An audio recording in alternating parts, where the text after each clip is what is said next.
My name is Donna Schultz. I'm the Senior STEM Education Outreach Manager here at IEEE, and I am very excited to introduce our next session for the STEM Summit today. It's called TryEngineering Tuesday, 5G, 6G, and the Metaverse, a Silicon Valley View. I have a few housekeeping items before we get started. First, I want to mention our new IEEE TryEngineering Fund in partnership with the IEEE Foundation. You can see the link below. We'll also be posting that on our reception page as well. And just to make sure we have all the little details, all of our sessions will be recorded for later viewing. You can find them in the replay section in the reception area.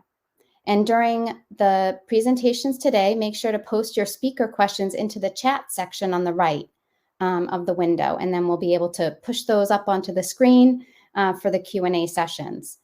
Make sure to participate in the STEM Summit Challenge to win prizes. You can find the link in the Summit reception page, and the winners will be announced on Friday. So we hope that you engage. It's a whole week-long engagement, so make sure to join. The prizes are awesome. You can see them on the right.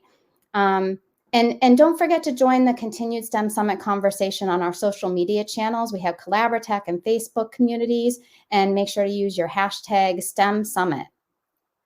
And lastly, I don't want to forget to mention, if you're participating, we have a certificate and a badge for you to just let everybody else know that you've been engaged in our IEEE STEM Summit, and those are in the reception area.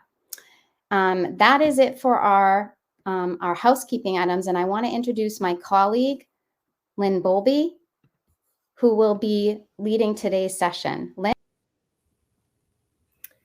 Thank you, Donna. My name is Lynn Bowlby, and I'm a program specialist in educational outreach with IEEE.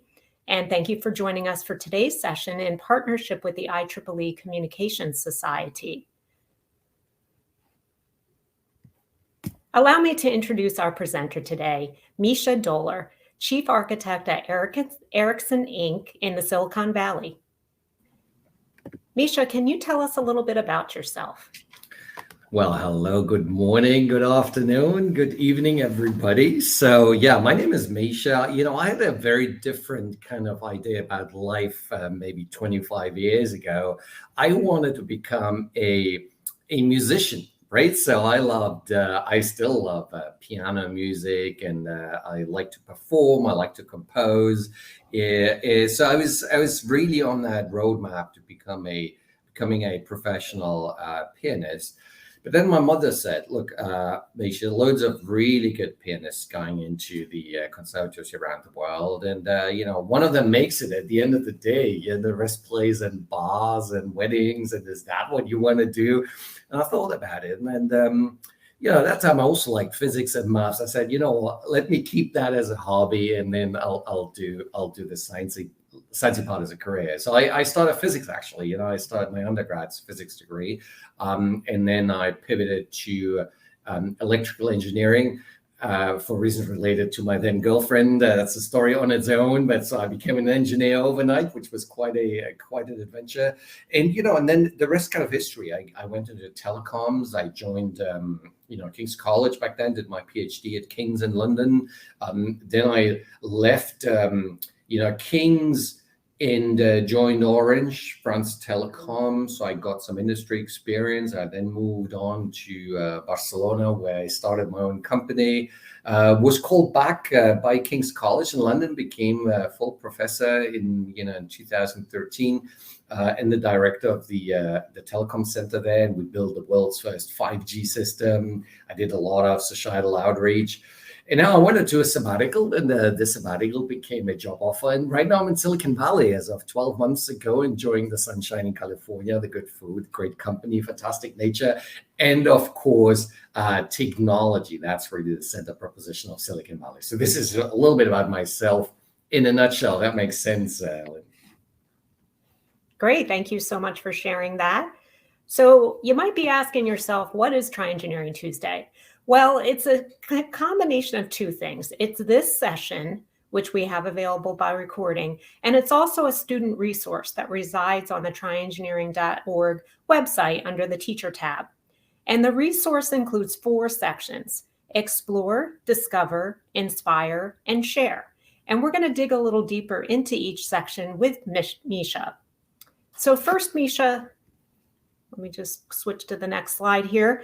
If you were talking to a pre-university age student, which many of our volunteers are doing, and our pre-university educators, how would you explain 5G, 6G, and the metaverse? Yeah, that's a good question. I like to keep things very simple. And, to me and to us as an ecosystem, the metaverse is really the next internet.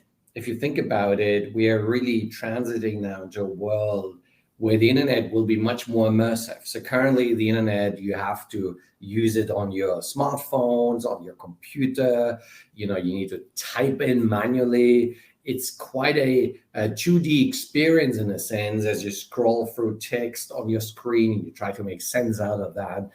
Now, the metaverse will be a 3-dimensional, fully immersive experience, right? So we are dreaming up a future maybe where at the end of the decade, you'll be wearing, augmented reality glasses. You put them on and you see actually in real time the environment. It overlays a lot of interesting information you're interested in. Or maybe we are even thinking of worlds where if I don't like the architecture of this room here, I don't like the color of the table, of the chairs around me, my augmented reality glasses will actually recolor that in real time. So we are starting to really influence that perception. So the internet will change, and that transition feels, really real here in Silicon Valley. And it feels a bit like the same bubbles we had, in 1998 when we talked about this very first generation of the internet. It's the same amount of enthusiasm, investment, technology, appetite to change the world. And, this is really what that metaverse will be. It's not really a terminology which Meta, our former Facebook, has hijacked per se.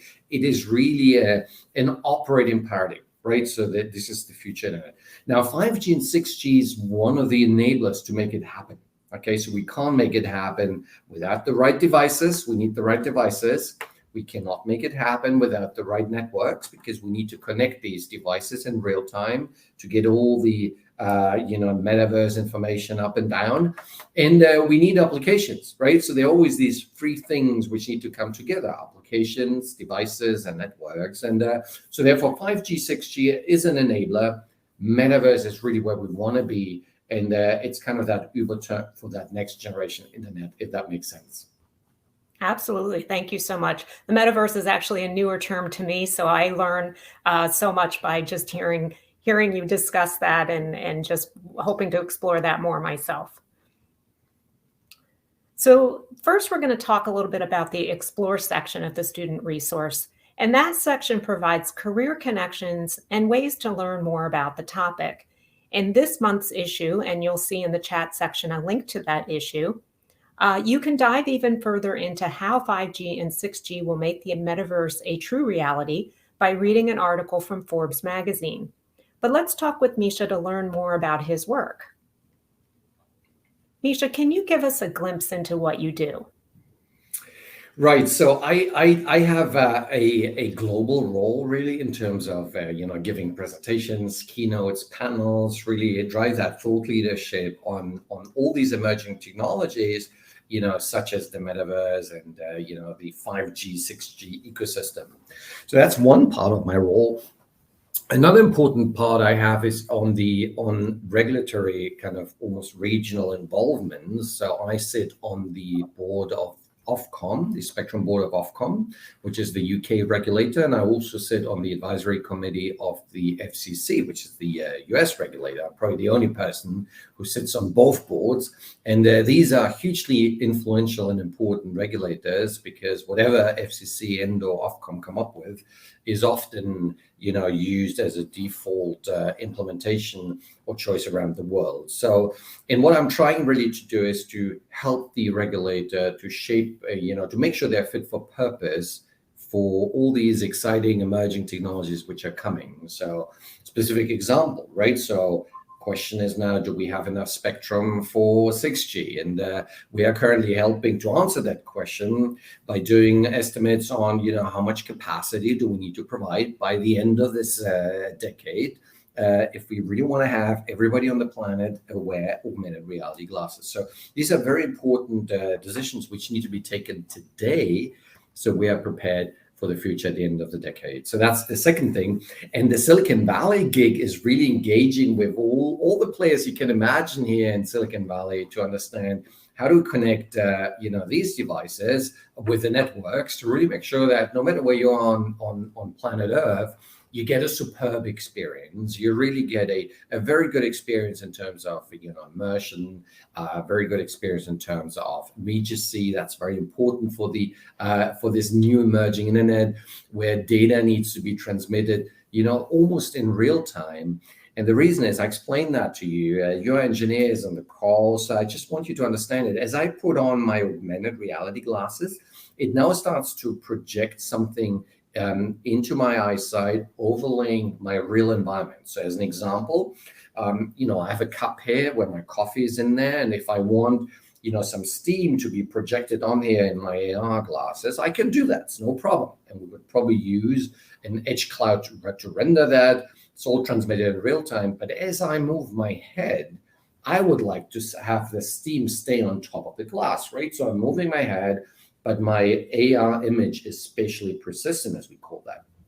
Now, if you want to do that well, you need to be able to re-instruct the network with very, very low latency, as otherwise, if I move my headset, I'll see the steam move away just to move back onto my cup. So this low latency is one of the biggest headaches we have, and that's really what we spend a lot of engineering hours on how to solve that globally. Okay, so that is roughly in a nutshell what I'm doing, and I'm happy to deep dive on any of these topics.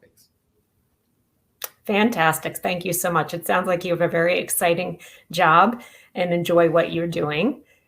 So next, we have the Discover section, which provides hands-on design challenges that you can try at home or if a teacher in the classroom. In this month's issue, have fun with a lesson from Verizon, where you can explore electronics communications as you design, build, and troubleshoot a simple Morse code generator. So let's get back to Mischa. And Mischa, do you know of any resources that students might be able to use to learn more about your career, and maybe even some that would provide hands-on activities? Yeah, that's a good question. That's an important question. So hands-on is always good. That's probably the best way we learn. It's learning from visuals and all that. In the engineering domain is maybe just 10%, and I'm really having a rough estimate. It might be 1% or 30%. I really don't know. But the hands-on component is hugely important.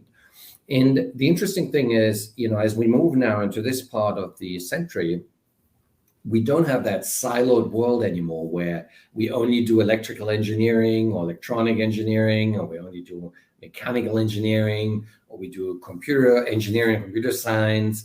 They're actually blurring, and that's really exciting, but also very challenging, because these students, of this century have a much tougher job. For me, it was much easier. I only learned electronic engineering. I learned it really well, and it's one domain. The students I had at King's College, the students I interact, they really need to be on top of several domains. And the good news is, though, that the internet has evolved over the years, and so have a lot of open source repositories. A lot of open source electronic capabilities have evolved. So my recommendation is always to look for those, get onboarded, get upskilled with these. So very specifically, in electrical and electronic engineering, you could use Arduino to really hone your embedded programming skills. Now, embedded programming means you're programming, devices which control maybe the smartphone or which control a sensor. And once you understand Arduino as a philosophy, you are then fit for purpose for loads of companies in the future, because you really know how to program these type of devices.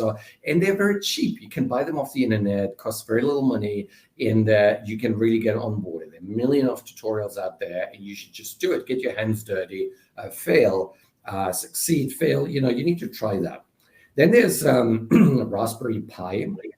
Raspberry Pi is quite interesting because you're able to learn really how to program a computer. They're small computers, but you're really hands-on with loads of components. Again, loads of open source repositories out there. But then the really interesting thing is, how do you plug this into a wider proposition? As I told you, this world is not only about electronic engineers. This is now, hey, I need to process the data my Arduino is collecting, so I need to connect it to a backend. So maybe you need to learn how to ramp up a virtual machine in AWS or in Azure or in Google Cloud. So learn that as well. Loads of courses out there, whether that is Coursera or Udemy or similar platforms. You get most of that for free or almost for free, and you learn how to do this. Then you want to actually use the data insights to reprogram your environment. So you may want to control a robot, right? So, and again, you go back to the open source robotic requirements. There's a lot of interesting stuff there. New operating systems have emerged, loads of resources out there. So my recommendation is really, keep it hands-on, try to learn as much as you can from, the open source repositories, get skilled on it. And then once you join universities, you're being, you're upskilled on much deeper subject matters. And then once you join companies, they will teach you what is really being used from a production point of view. And often this is quite a big leap, because one thing is you write your own kind of software to read data, process it, and then maybe instruct a robot to do something. In the company world, it's heavily regulated. So if the robot does something it's not supposed to do, the company becomes liable. So therefore, the production capabilities are much higher. So the requirements are much higher, but you can't reach that level if you haven't done, that kind of upskilling before. So therefore, get hands-on and also be prepared to, I always told my students, the biggest challenge for you in the future will be to learn how to reskill. Okay, so I want to become a musician. I was a physicist, became a electrical engineer, telco engineer, and today I deal with technologies like quantum technology, AI. So those who are listening into the Twitter chats, you will have heard there's a new construct called ChatGPT, which is a really large language model, which is almost sentient behavior, which will completely change the way how humanity will go forward from literally last week onwards, into the future. So always be ready to learn, to recalibrate, and that will be your biggest skill, how to reskill in the future. Once you master that, you're fit for purpose. You go out and you use the internet, the metaverse in the future to get all these resources and really make a big impact. Dream, think big, and really change the world. Thank you so much. I plan on digging around on the internet to learn more about the metaverse for sure, and teaching my niece and nephew about it as well. So next we have the Inspire section, and the Inspire section provides opportunities to make a difference. In this month's issue, check out the world's first metaverse-based debate for high school students and an article from Victory XR. So let's talk with Mischa about what inspires him. Can you share a story of how you were inspired to pursue your field? Right. So, there was no plan on my end, if I'm honest. Okay. So there was no plan on my end. A lot of things in my life happened accidentally. But some of that was a forced accident, right? So I wanted to become a musician, ended up being a physicist, and ended up being a telco engineer, now doing all these exciting works here with cutting edge tech. But one thing I realized is, that the science career and the arts career and the engineering career are actually three really interesting buckets. And my suggestion is always for people to actually be at least in two of them, okay? To have that, almost like cross-disciplinary renaissance capability, which really would inspire one domain with the other. Let me explain that, and then I'll tell you what has really inspired me in my own career, actually. So what I mean by these three buckets, if you think about it, you zoom out a little bit, and you think about what is really science. So science is really physics, talking physics, chemistry, biology. scientists are really trying to understand what nature has given us, right? So they're doing a post-mortem on what physics and chemistry and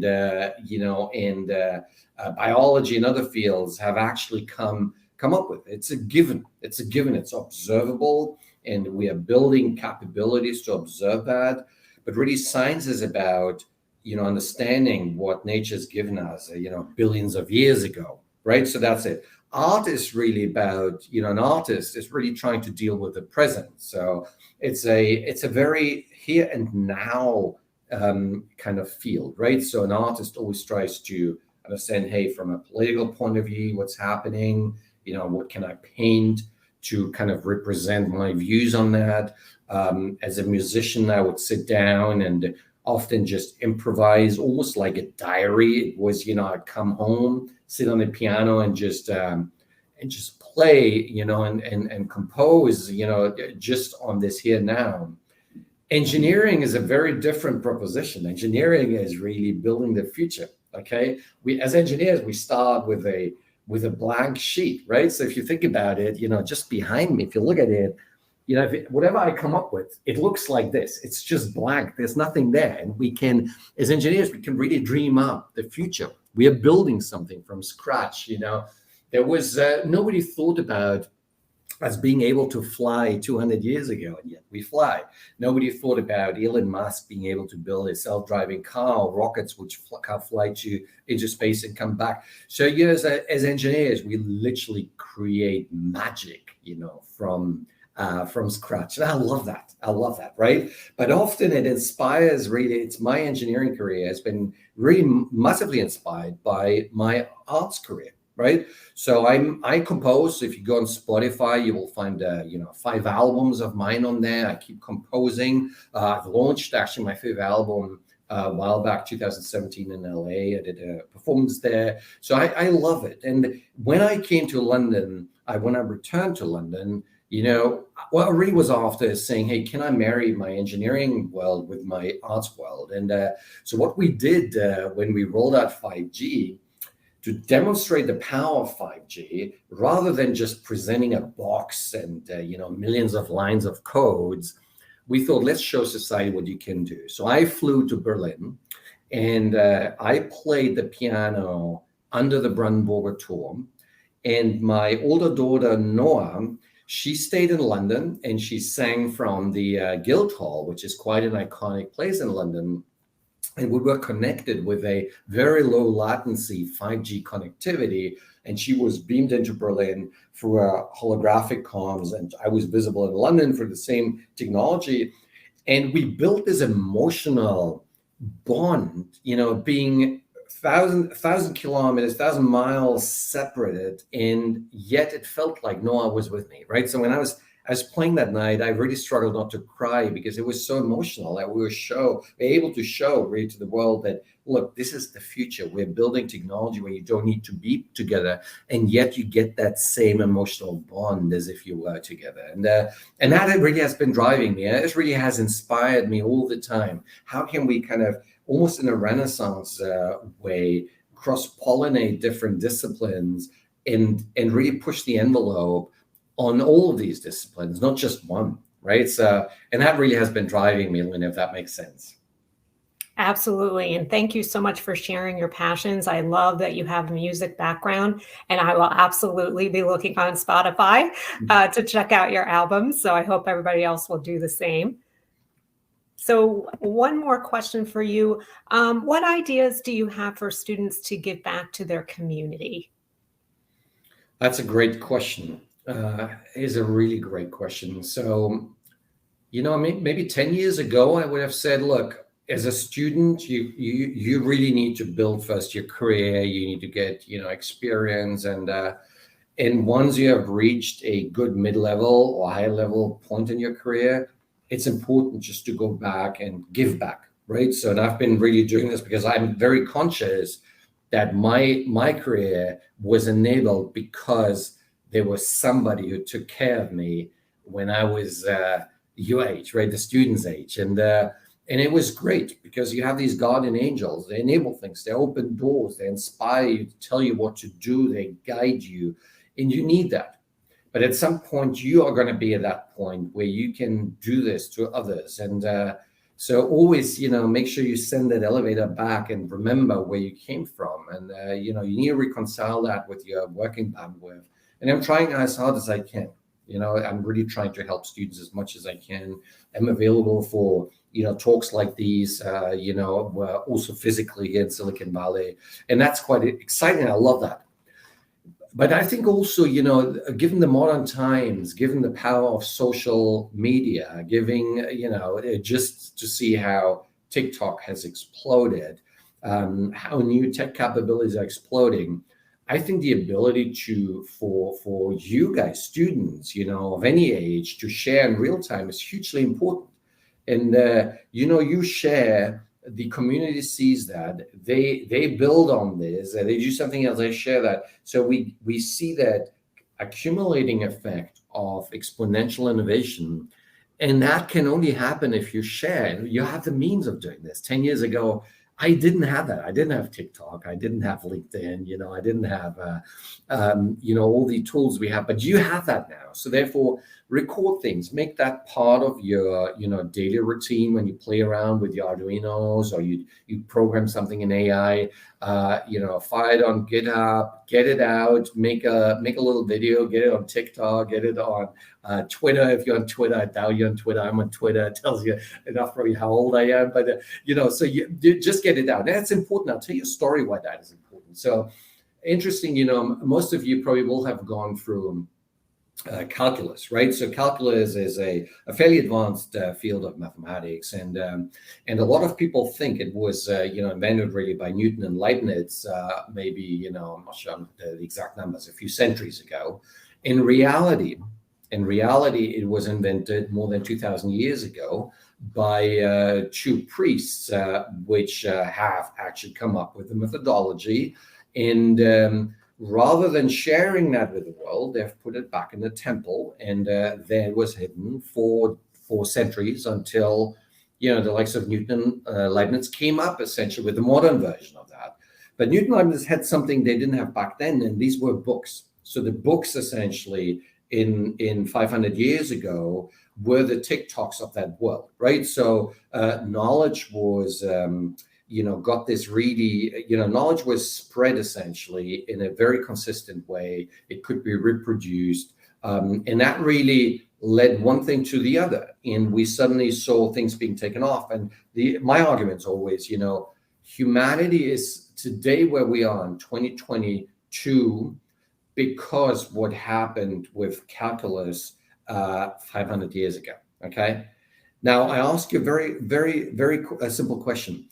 If we had, discovered and made available so if we had made available calculus 2,000 years ago, where would we be today as humanity?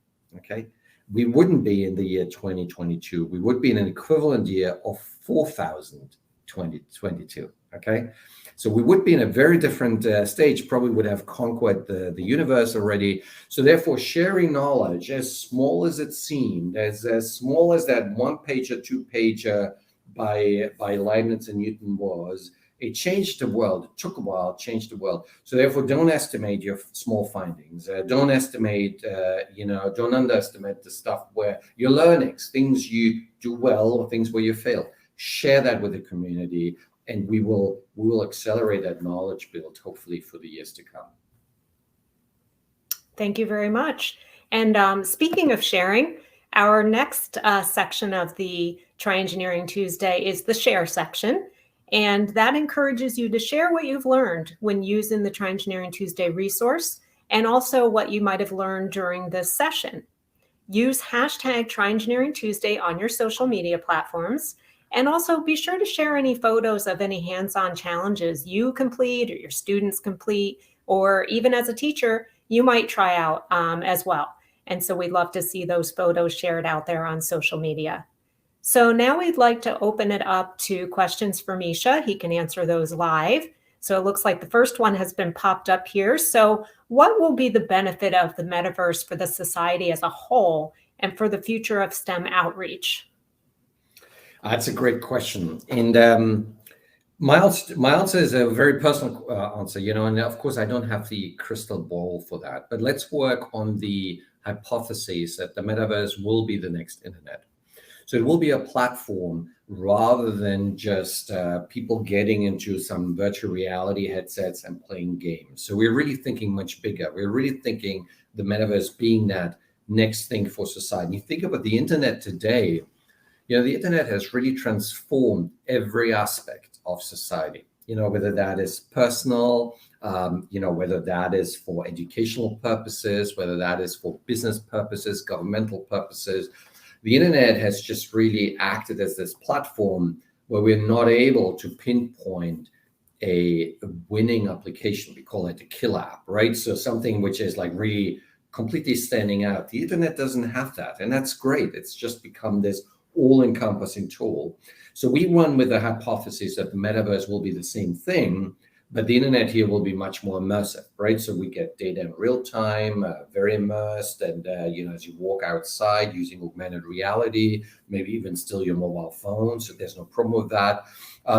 To us, it's less about the metaverse as we have it now. Right now, it is really a virtual reality headset. You put something on, you go into games right now, whether you play Fortnite or to Sandbox, a Web 3.0 proposition. So we think this will really evolve, and so therefore society will benefit from this, because we realized as one thing, and specifically that comes to the second part of the question: how will it impact the STEM outreach and education in general? Having a much more immersive experience helps us to learn quicker, to visualize quicker, to build empathy much better. And we are running tests now as the community, not Ericsson per se, but with companies like which one could I mention? A few companies out there who are building now educational tools working with augmented reality and virtual reality. And I've taken a session of that, and was a biology class. And, I don't remember anything from my biology class when I took it as a child, but I still remember really vividly on what I've learned in that specific class when I took it with the fully immersive experience. And that is because our brain is actually so much more geared towards an immersive experience, because it has shaped to be that for millions of years. So I think it will really be a completely transformative experience in the way how we teach, how we engage, how we build empathy, how we retain knowledge, and how we build knowledge. So I'm very excited about this. Great, thank you very much. Let's see, it looks like we've got some more questions here. How can teachers prepare students to reskill? Right, that's a great question. I think Donna asked that. So reskilling is hugely important. I'd alluded to that earlier. And, I think one of the ways of doing that is really to expose students to a lot of uncertainty, right? So, and I've lived maybe in 5-6 countries around the world, and every country has a different approach to education. Some countries like to put everything on a plate for the students and have to learn exactly to a certain game plan or educational plan with specific learning objectives and outcomes. And others have, that as well, but also bring in a lot of the kind of, dealing with uncertainty. And that really, I think, should be done. So I see that now, for instance, here in the United States. My daughter's going to a really good school. I think it's a public school. We're really happy with the school. And she's just been exposed to the whole notion of how to deal with the latest form of AI. What does that mean? And, the field is evolving now almost on an hourly basis. So exposing students to entirely new technologies, hot out of the oven, where things change, perception change, regulatory approaches change, the actual, technologies being used is being changed. How would they use it to build projects, make that very project-driven on very new technologies? And there's a lot of stuff out there. It's AI, it is quantum, it's blockchain. There's a lot of interesting things which are out there. This is what they need to learn. Get them out of their comfort zone and make them understand that, it is possible. You don't need to sit into, there's no need for you to become an electrical engineer and then stay in this field entirely for all your life. You can reach out and do that. So yeah, I'm not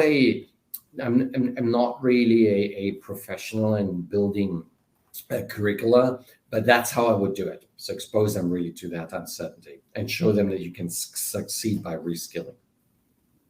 Great, thank you so much. It looks like we do have some more questions coming in. What do you see as your biggest challenge for STEAM? I know obviously you're involved in music, so there's that arts connection there. Yeah, that's a great question, David. So I think the biggest problem with STEAMs is the A.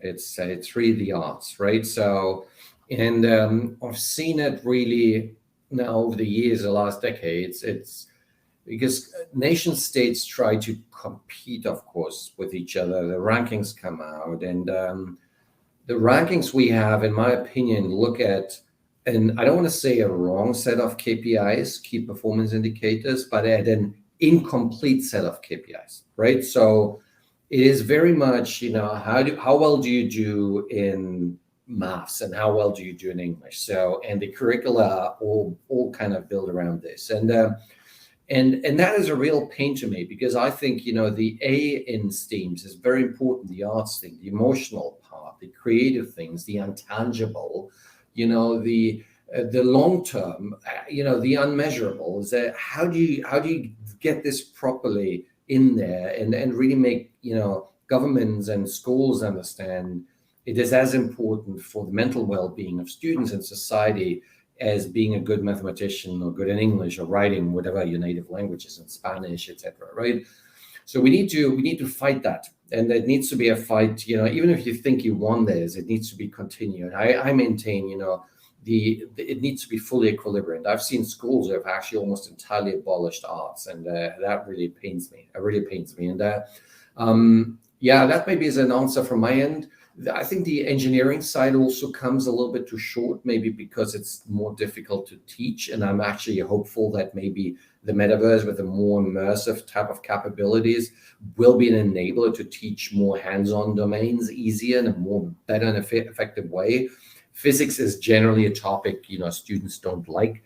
I can see that with my daughters. It pains me, but I thought if they had a good immersive environment, I'm sure they would love it. Something more intuitive to learn from. So I think managing that transition into a more immersive kind of teaching environment, building what we call digital twins, so we can have labs actually being scaled up. So one thing my daughters always told me when we were in the UK is when they had to do a chemistry experiment, they had to queue for a long time, and they were idle, queuing whilst two students were doing the chemistry experiment. Now in the metaverse, with what we call digital twin of the chemistry lab, everybody can do it in real time. And it's as real as a real physics, right? So there's a company called NVIDIA here building this Omniverses and other companies. So therefore, doing that transition well into the more immersive space, I think is very important. We need to get that right. And then making sure we don't forget about the arts would be the other thing. Sorry, David, I became very long on this, but I'm very passionate about this. Apologies, I've been blurbing on. But yeah, great question. Thanks.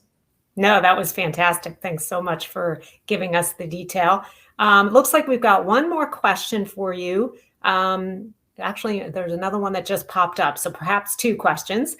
What college degree do you recommend for students if they're going to pursue these cutting edge technologies? Look, almost every degree will do it, really. I mean, I came to this conclusion maybe 20 years ago. I would have said study engineering. And the truth is, I've met now a lot of fascinating people who have studied law, history, or geography, or music, and turned out to be fantastic innovators, just providing a very different viewpoint. So they may not be able to write a Python code. They may not be able to write the software to control a robotic arm, but they give that very diverse view to make the final engineering solution a much better solution, a society-centric solution, a human-centric solution, rather than a purely, kind of engineering solution. So that's why I say, if you have that appetite, you have that curiosity, you are interested natively, any degree will do. And, not all countries around the world have it, but if you have the choice to have a major and a minor, do one thing you really are passionate about in the major, and keep, the other, something very orthogonal as a minor. So you can do a major in engineering as an example, and a minor in policy. this is kind of a combination which I personally like a lot, because not many engineers understand societal impact and how governments work and policy works. So this would be a good combination. But equally, you could do physics and engineering, physics and music. So just keep these options open. Remain curious. Stay hungry, as Steve Jobs used to say. And that's the most important thing, really, for you looking forward. Thank you. And it looks like this is probably our last question, unless another pops in while we're speaking. How will 6G change the way we interact with technology, and how can they encourage students to pursue a career in this field? That's a great question, Sucheta. 6G is something we actually started designing right now because it always takes us about 10 years to get this out into deployment. So whilst we're very conscious that the technology will probably hit you as a consumer by the end of the decade, we need to already work on spectrum, we need to work on technologies and all that. So we know what we need to do. We know how what 6G will be able to perform. Typically, what we see is that with every generation, we multiply the KPIs by 10, or we divide it by 10. So for instance, right now, my 5G phone has the ability to have an average download rate of 100 megabits per second. In 6G, therefore, I postulate that it will be 1 gigabit per second, right? So we know this. What we don't know yet is why we're doing this, okay? So often the reason for a generation to be so powerful comes, later. In 5G, for many years, we didn't know why we needed 5G to be so powerful. Turns out that actually for XR, meaning AR and VR, it's a great proposition. And therefore, 6G will continue that journey. So we know it will be whatever you look at 5G multiplied by 10, divided by 10, and we use it for this more immersive, metaverse of the future. Now, in terms of study, specifically for this, you probably need to really study telecoms and electrical engineering and telecommunications. We really struggle as an industry to get good skill sets. It's an industry which will require a lot of great engineers, a lot of great scientists over the next years to come.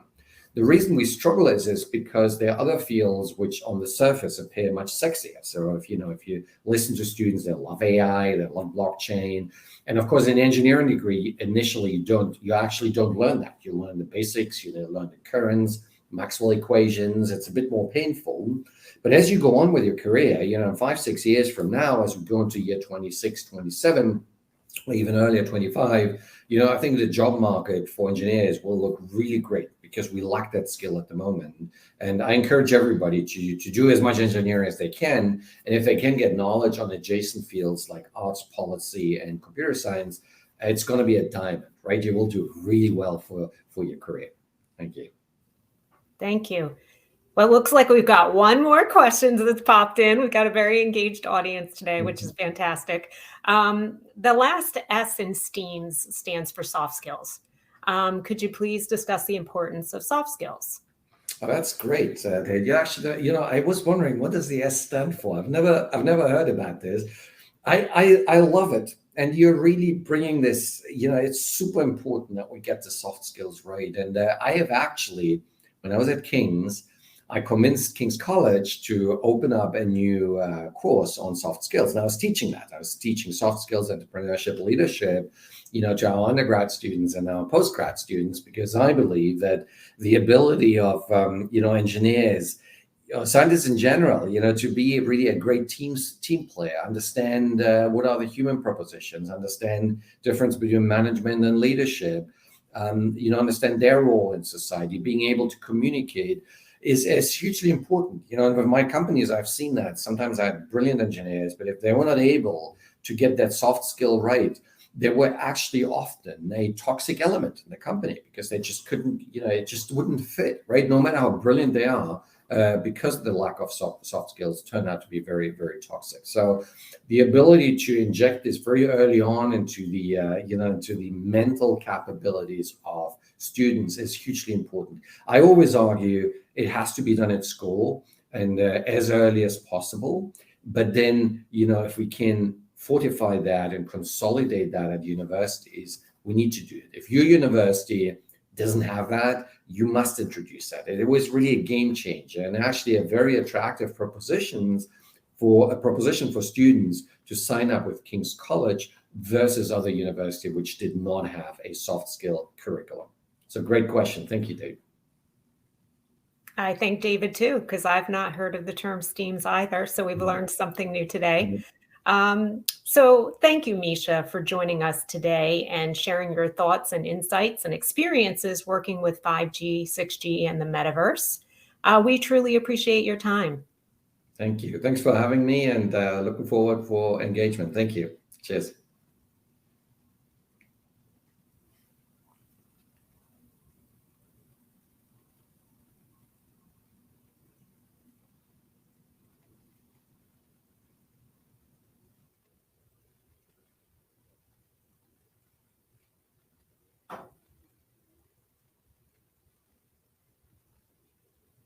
Well, it looks like we have a review of what the next sessions will be this afternoon. So join us at 4 o'clock for Pedagogy to Practice with your neurodiverse STEM students. And then for our last session today at 7 o'clock, Free Your Mind and Your Class Will Follow.